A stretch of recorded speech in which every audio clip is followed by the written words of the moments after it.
અમદાવાદના ઈસનપુરમાં આપના ઉમેદવારનો વિરોધ. રહીશોએ આપના ઉમેદવારોને સોસાયટીમાં ઘૂસવા ન દીધા. આપના ઉમેદવાર જલધારા સોસાયટીમાં ગયા હતા ચૂંટણી પ્રચાર માટે.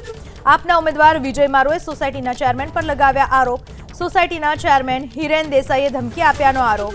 આપના ઉમેદવારોએ સોસાયટીના પ્રમુખ સાથે ફોન પર કરી હતી વાત. ચેરમેને સોસાયટીમાં પ્રચાર કરવા ન આવવાની સ્પષ્ટ વાત કરી હતી. સોસાયટીના ચેરમેને ધમકી આપ્યાનો આપ ઉમેદવારનો આરોપ.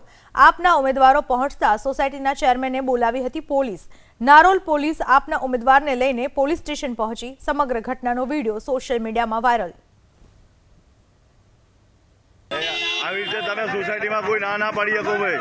તમારો હક નથી. તમારા ચેરમેનને બોલાવો અહીંયા.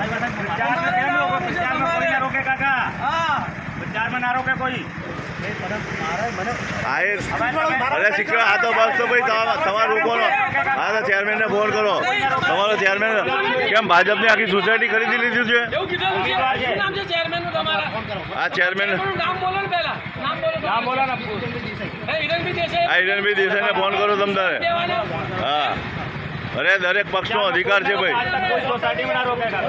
અરે એ કહે છે કે અંદર પ્રચાર કરવા નહીં આવવાનો.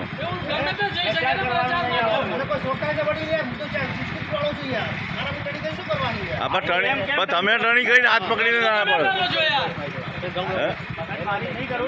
અરે માથાકૂટ નહીં દાદા, બધાનો હક છે યાર.